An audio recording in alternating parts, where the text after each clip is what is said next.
السلام علیکم ورحمۃ اللہ وبرکاتہ۔ میں ہوں خالد میر اور آپ دیکھ رہے ہیں میرا یوٹیوب چینل FK اکیڈمی۔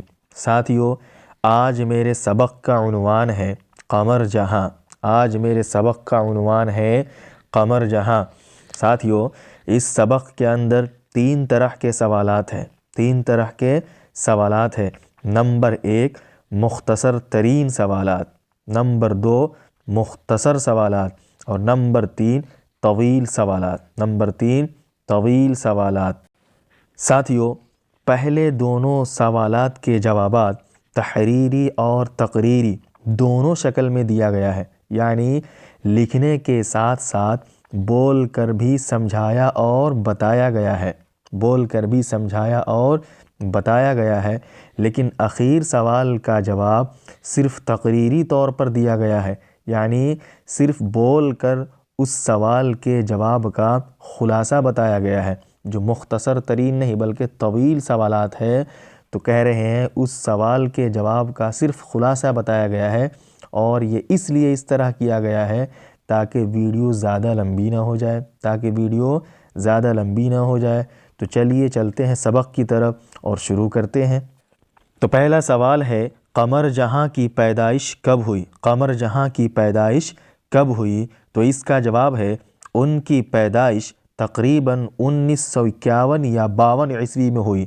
تقریباً 1951 یا 52 عیسوی میں ان کی پیدائش ہوئی ہے۔ ایسے ہی اگلا سوال ہے، قمر جہاں کی پیدائش کہاں ہوئی؟ قمر جہاں کی پیدائش کہاں ہوئی؟ تو جواب ہے سمستی پور ضلع کے مردم خیز گاؤں بزرگ دوار میں ہوئی۔ سمستی پور ضلع کے مردم خیز گاؤں بزرگ دوار میں ہوئی۔ ایسے ہی اگلا سوال ہے، قمر جہاں کا تعلق کس ضلع سے ہے؟ قمر جہاں کا تعلق کس ضلع سے ہے؟ تو جواب ہے ان کا تعلق سمستی پور ضلع سے ہے۔ ان کا تعلق سمستی پور ضلع سے ہے۔ ایسے ہی اگلا سوال ہے، قمر جہاں کے والد کا کیا نام ہے؟ قمر جہاں کے والد کا کیا نام ہے؟ تو جواب ہے ان کے والد کا نام سید عطاء الحق ہے۔ ان کے والد کا نام سید عطاء الحق ہے۔ اسی طریقے سے اگلا سوال ہے، قمر جہاں نے کس سبجیکٹ میں MA اور PhD کیا؟ قمر جہاں نے کس سبجیکٹ میں MA اور PhD کیا؟ تو جواب ہے اردو سبجیکٹ میں۔ اردو سبجیکٹ میں انہوں نے MA اور PhD کیا۔ ایسے ہی اگلا سوال ہے، انہوں نے کہاں سے MA اور PhD کی ڈگری حاصل کی؟ انہوں نے کہاں سے MA اور PhD کی ڈگری حاصل کی؟ تو جواب ہے پٹنہ یونیورسٹی سے۔ پٹنہ یونیورسٹی سے۔ اگلا سوال ہے، آپ کی پہلی کہانی کون ہے؟ آپ کی پہلی کہانی کون ہے؟ تو اس کا جواب ہے آپ کی پہلی کہانی جنون وفا ہے۔ آپ کی پہلی کہانی جنون وفا ہے۔ اگلا سوال ہے، آپ کی نصابی کتاب میں قمر جہاں کا کون سا افسانہ ہے؟ آپ کی نصابی کتاب میں قمر جہاں کا کون سا افسانہ ہے؟ تو جواب ہے کٹی ہوئی شاخ۔ جواب ہے کٹی ہوئی شاخ۔ اسی طریقے سے اگلا سوال ہے، قمر جہاں کس یونیورسٹی میں استاذ ہے؟ قمر جہاں کس یونیورسٹی میں استاذ ہے؟ تو جواب ہے بھاگلپور یونیورسٹی میں۔ جواب ہے بھاگلپور یونیورسٹی میں۔ ایسے ہی اگلا سوال ہے، قمر جہاں کے حالات زندگی پر 5 جملے لکھے۔ قمر جہاں کے حالات زندگی پر 5 جملے لکھے۔ تو جواب ہوگا قمر جہاں کی پیدائش تقریباً 1951 یا 52 عیسوی میں سمستی پور ضلع کے مردم خیز گاؤں بزرگ دوار میں ہوئی۔ روایتی تعلیم یعنی ابتدائی تعلیم حاصل کرنے کے بعد قمر جہاں پٹنہ آ گئی اور پٹنہ سے اردو میں MA اور PhD کیا۔ سندروتی مہیلا کالج بھاگلپور کے شعبہ اردو سے اپنے تدریسی کیریئر کا آغاز کیا اور ترقی کر کے بھاگلپور یونیورسٹی کے صدر شعبہ اردو تک کے عہدے کو سنبھالا۔ افسانہ نگاری کے علاوہ آپ کے متعدد مضامین کے مجموعے بھی شائع ہو کر منظر عام پر آ چکے ہیں۔ ایسے ہی اگلا سوال ہے، قمر جہاں کی تصانیف کی فہرست موضوع کے اعتبار سے لکھیے۔ قمر جہاں کی تصانیف کی فہرست موضوع کے اعتبار سے لکھیے۔ تو جواب ہے قمر جہاں کی تصانیف میں 3 افسانوی مجموعے ہے، 3 افسانوی مجموعے ہے، جن میں چارہ گر 1983 عیسوی اور اجنبی چہرے 1992 عیسوی میں شائع ہو چکے ہیں، اور ایک افسانوی مجموعہ یاد نگر زیر اشاعت ہے، یاد نگر زیر اشاعت ہے۔ قلمی سفر ابھی جاری ہے، قلمی سفر ابھی جاری ہے۔ اگلا سوال ہے قمر جہاں کی تعلیم و تدریس کے بارے میں مختصراً بیان کیجیے۔ تو جواب ہے قمر جہاں کی اپنی روایتی تعلیم اپنے آبائی وطن میں ہی ہوئی، اس کے بعد وہ پٹنہ آ گئی اور پٹنہ یونیورسٹی میں MA اور PhD کا ڈگری حاصل کیا۔ اردو ادب سے فطری دلچسپی ہونے کی وجہ سے زمانہ طالب علمی میں ہی افسانہ لکھنا شروع کر دیا تھا، زمانہ طالب علمی میں ہی انہوں نے افسانہ لکھنا شروع کر دیا تھا۔ اس کے بعد سند روتی مہیلا کالج بھاگلپور کے شعبہ اردو سے آپ نے اپنی تدریسی سفر کا آغاز کیا اور ترقی کر کے بھاگلپور یونیورسٹی کے صدر شعبہ اردو تک کے عہدہ کو سنبھالا۔ افسانہ نگاری کے علاوہ آپ کے متعدد تنقیدی مضامین کے مجموعے بھی شائع ہو کر منظر عام پر آ چکے ہیں۔ تدریسی خدمات و تنصیفی مصروفیات ایک ساتھ جاری ہے، تدریسی خدمات و تنصیفی مصروفیات ایک ساتھ جاری ہے۔ اس کے بعد اگلا سوال ہے اردو کے کسی 5 افسانہ نگاروں کے نام لکھیے، اردو کے کسی 5 افسانہ نگاروں کے نام لکھیے۔ تو جواب ہے نمبر 1 پر راجندر سنگھ بیدی، راجندر سنگھ بیدی۔ نمبر 2 پہ عصمت چغتائی، نمبر 2 پہ عصمت چغتائی، اور نمبر 3 پہ نگار عظیم، نمبر 3 پہ نگار عظیم۔ نمبر 4 پہ شکیلہ اختر، شکیلہ اختر۔ نمبر 5 پہ ڈاکٹر قمر جہاں، ڈاکٹر قمر جہاں۔ نمبر 5 پہ سعادت حسین، سعادت حسین۔ اور اخیر نمبر پہ پریم چندر، پریم چندر۔ یہ افسانہ نگاروں کے نام ہیں، یہ افسانہ نگاروں کے نام ہیں۔ یہاں سے طویل سوالات کا سلسلہ شروع ہو رہا ہے۔ جیسا کہ میں نے پہلے بھی بتایا تھا کہ طویل سوالات کو صرف پڑھ کر سمجھایا جائے گا، اس کو لکھا نہیں گیا ہے تاکہ ویڈیو لمبی نہ ہو جائے۔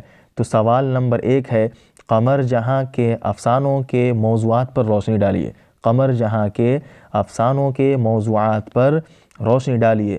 تو جواب ہوگا قمر جہاں ایک ایسی افسانہ نگار ہے جنہوں نے اپنے افسانوں میں سماجی مسائل، اخلاق و معاشرے کو اپنا موضوع بنایا ہے، جیسے کٹی ہوئی شاخ، جس میں انہوں نے یہ ثابت کر دیا ہے کہ جو آدمی اپنوں سے ایک بار بچھڑ جاتا ہے وہ پھر عمر بھر کے لیے غیر مانوس ہی رہ جاتا ہے، چاہے وہ جتنی بھی کوشش کر لے وہ پہلے کی طرح اپنے خاندان اور ماحول کو نہیں پا سکتا ہے۔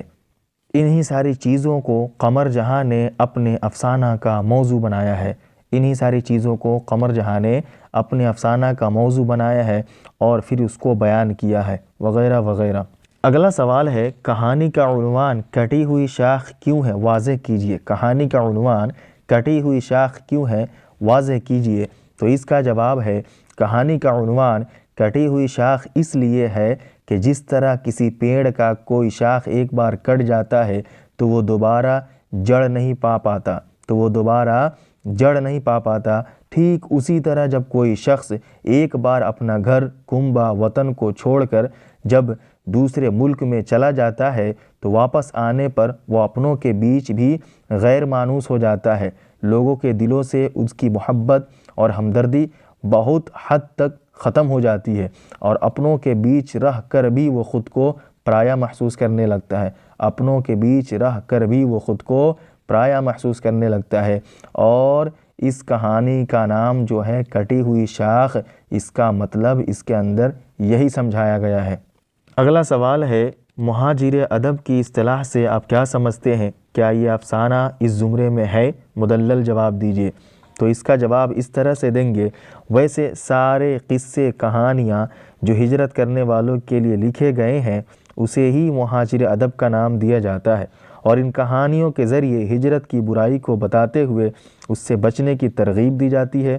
اس افسانہ یعنی کٹی ہوئی شاخ میں بھی ہمیں یہی کہانی بتائی گئی ہے کہ تعلیم یافتہ آدمی اپنے مستقبل کو روشن اور تابناک کرنے کے لیے مغربی ملکوں کا سفر کرتا ہے، وہاں جا کر کڑی محنت کرتا ہے اور بہت ساری دولت جمع کر لیتا ہے اور بڑے خوش اور خوشی کے ساتھ اپنے گھر واپس آتا ہے، لیکن اپنے ہی لوگ اسے بیگانہ لگنے لگتے ہیں اور اپنوں میں ہی وہ خود کو پرایا محسوس کرنے لگتا ہے۔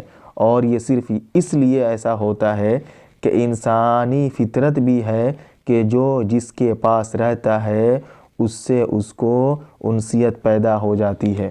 اگلا سوال ہے، کہانی کے مرکزی کردار کی ذہنی و جذباتی کیفیت کو اختصار میں لکھیے۔ کہانی کے مرکزی کردار کی ذہنی و جذباتی کیفیت کو اختصار میں لکھیے۔ تو جواب ہے، افسانہ کٹی ہوئی شاخ میں ایک تعلیم یافتہ نوجوان بڑی خوشی اور امید کے ساتھ مغربی ممالک کا سفر کرتا ہے، مگر وہ وہاں جا کر کچھ ہی دنوں میں بہت ساری دولت حاصل کر لیتا ہے اور پھر عیش و آرام کی زندگی گزارنے لگتا ہے اور اچھی ملازمت بھی حاصل کر لیتا ہے، مگر دھیرے دھیرے اسے یہ احساس ہونے لگتا ہے کہ وہ اس دولت کی فکر میں خود مشین بن چکا ہے اور رات و دن مشینوں کی طرح کام کرتا رہتا ہے۔ جب کبھی اسے اپنوں کی یاد آتی ہے تو صرف سوچ کر، تڑپ کر اور بستر پر کروٹ بدل کر ہی رہ جاتا ہے۔ اس سے زیادہ وہ اور کیا کر سکتا ہے، کیونکہ وہ اپنوں سے بہت زیادہ دور ہے۔ نہ تو اس کے ماں باپ اس کے پاس ہے، نہ بیوی، نہ بچے جن سے وہ پیار محبت کی دو بول باتیں کر سکتے ہیں۔ پھر جب وہ واپس اپنے وطن آتا ہے تو یہاں بھی ویسے حالات سے دوچار ہونا پڑتا ہے کہ وہ اپنوں کے بیچ رہ کر بھی غیر مانوس ہو جاتا ہے اور اپنا گھر ہی اسے پرایا گھر لگنے لگتا ہے۔ ساتھیو، کچھ پچھلا سبق کا خلاصہ دیکھ لیتے ہیں۔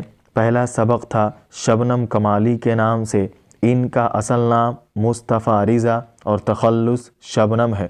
پیدائش 22 جولائی 1938 عیسوی کو ہوئی، وفات 19 اگست 2004 عیسوی کو ہوئی۔ دوسرا سبق تھا سہیل عظیم آبادی کے نام سے، ان کا اصل نام سید مجیب الرحمن اور ان کا تخلص سہیل ہے۔ پیدائش 1911 عیسوی میں ہوئی اور وفات 1980 عیسوی میں ہوئی۔ اس کتاب میں ان کا افسانہ بھابھی جان ہے۔ تیسرا سبق ہے ڈاکٹر محمد محسن کے نام سے، ان کی پیدائش 10 جولائی 1910 عیسوی کو ہوئی اور ان کی وفات 2002 عیسوی کو ہوئی۔ اس کتاب کے اندر ان کا افسانہ فرار داخل ہے۔ ایسے ہی چوتھا سبق ہے قمر جہاں کے نام سے، ان کی پیدائش 1951 یا 52 عیسوی میں ہوئی۔ اسی طریقے سے ان کی جائے پیدائش بزرگ دوار ہے۔ جائے پیدائش یعنی جہاں پیدا ہوئے ہیں وہ بزرگ دوار ہے۔ والد کا نام سید عطاء الحق ہے، وفات کا پتہ نہیں چل پایا ہے۔ اس کتاب میں ان کا افسانہ کٹی ہوئی شاخ ہے، کٹی ہوئی شاخ ہے۔ ساتھیو، مجھے پورا یقین ہے کہ اس ویڈیو کو دیکھنے کے بعد آپ کو اس سبق کا خلاصہ پتہ چل گیا ہوگا اور صحیح طریقے سے یہ سبق سمجھ میں آ گیا ہوگا۔ آخر میں میری آپ سے یہی درخواست ہے کہ اگلے سبق کو بھی اس طرح کی خوبصورت ویڈیو میں حاصل کرنے کے لیے آپ میرے چینل کو لائک کیجئے، کمنٹس کیجئے، سبسکرائبس کیجئے اور ساتھ ہی ساتھ بیل آئیکن کو پریس کرنا بھی مت بھولیے۔ اگلی ویڈیو میں پھر ملاقات ہوگی، جب تک کے لیے اللہ حافظ۔